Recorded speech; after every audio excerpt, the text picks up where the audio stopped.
So, what's up mga lods?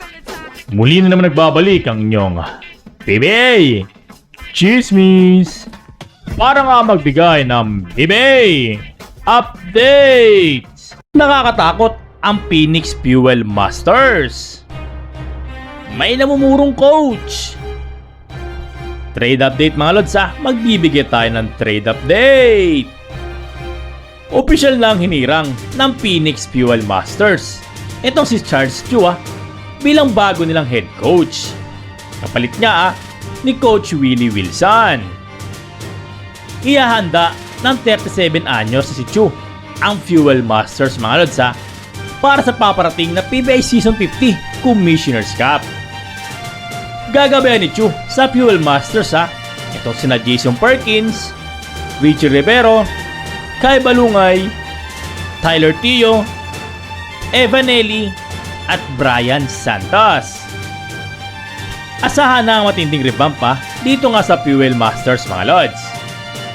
Nauna nga ang itinapon ang mga veterano ng koponan na sina RD Hasul, RR Garcia, at Yusef Taha. At hindi rin nakaligtas sa pagpapatalsika itong sina James Coquete at Sean Manganti mga lods. Na halos kalahati nga ng team ang inalis dito. Kaya expect natin mga lods ang matinding balasahan.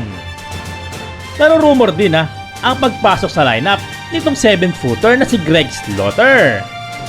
Na tila nagbigay pa nga ng hint itong si Coach Charles Chu nang maipost na ito sa kanyang social media. Ngunit hindi nga magiging madali ang pag-pick up ng Phoenix kay Greg Sila dahil nasa Titan Ultra pa ang rights nito. Unless ibibigay nila ang isa sa mga core nila mga lods. Pwede nga kila Jason Perkins, Richie Rivero, o kaya kay Kai Balungay. Sayang din ito mga lods kung gagalawin pa ang core nitong Fuel Masters. Pero baka balay natin mga lods na future draft pick lang ang itapon nila. Asahan na natin mga lods na magpapakitang gilas itong si Coach Charles Chu. Siyempre bago, need magpa-impress sa mga boss mga lods. Ganoon naman talaga Kaya kabang-abang itong Phoenix dahil I'm sure marami pang trade ang papasukan nito. At balita din natin mga lods na maaari daw maglaro under Coach Charles Chu itong si Mikey Williams. Solid to mga lods. Pwede na siguro si Richie Rivero for Mikey Williams. Imagine mga lods magkakaroon agad ng star etong Phoenix Fuel Masters. Yun nga lang, hindi pa nga natin alam kung gano'n pa rin ang laruan ni Mikey Williams. Lalo pat matagal niya nabakante ito. Hindi natin alam kung MVP caliber pa ba itong si Williams mga lods. At isa pang good news para sa Fuel Masters ay posible daw na magbalik itong si Matthew Wright. Grabe naman yung mga lods. Imagine, biglang may Greg Slaughter, Mikey Williams, at Matthew Wright kaagad sa team mo. Nakakatakot yun mga lods. Mukhang exciting ang paparating na PBA mga lods May bago na naman team na pipigil sa SMC at MVP group na makuha ang kampyonado. Well, let's see na lang mga lods At hopefully ay matuloy ang ganitong movement. Knowing Charles Chu competitive coach ito mga lods. At lahat gagawin mapalakas lang ang kanyang team. Like nga SGA mga lods na hinawakan ito. Imagine, may mga NBA stars siya na kanyang kinuha. Ang ilan nga dito ay si Dwight Howard. Good luck na lang talaga sa Phoenix mga lods. Ano sa palagay nyo mga lods? Kaya na kaya makipagtapatan ng Phoenix sa next conference? Magiging maganda kaya ang pasok ni Coach Charles Chu? At sinong player ang gusto nyo mapunta sa kanila? Comment kayo mga lods sa ating pag-uusapan yan. At mapunta naman tayo sa isa pang balita mga lods, na may namumurong coach. Kaliwat kanan ang palitan ng mga coaches sa PBA. Isa nga sa mga sandata ng team na gusto magpalakas sa PBA. Kakibat pa dito ang pagkuha sa mga foreign coaches. Sa kabila ng mga ganitong movement mga lods, ay meron di umanong coach ang namumuro na masipa sa PBA. Sa maniwalat kayo sa hindi ito ay si Coach Tim Cone.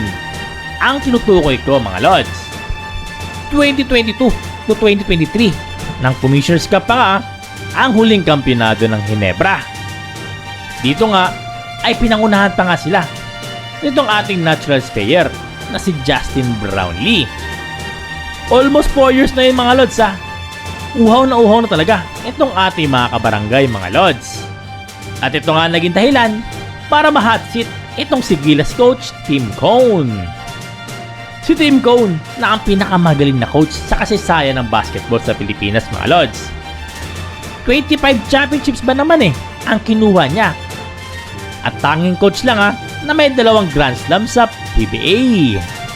Napakabigat ng resume nito mga lods kung tutusin natin. Ngunit ngayon niya ay parang tumamlay na sa kanya ang kampionado. Hindi kaya nababasa na ang triangle offense niya? Hindi kaya maling pyesa na ang meron siya?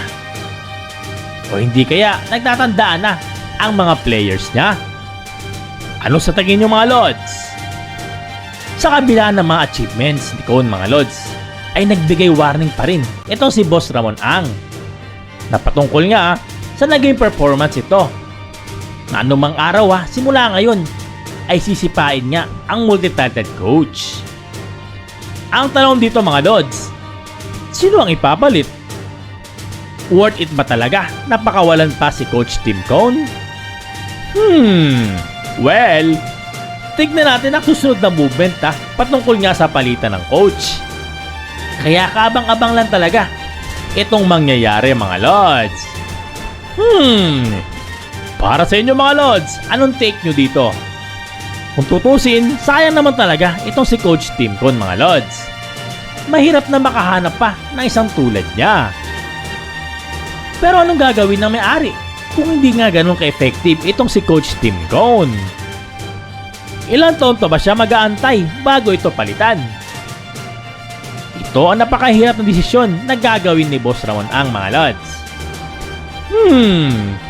Para sa inyo mga lods, dapat na bang palitan si Coach Tim Cone? At sino naman ipapalit?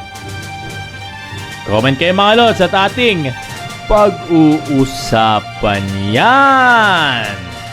At makapunta naman tayo mga lods sa isa pang balita. Ito may mga trade rumor tayo Hindi ba kayo nagkataka mga lods na tahimik ang galawan ng mga PBA players ngayon?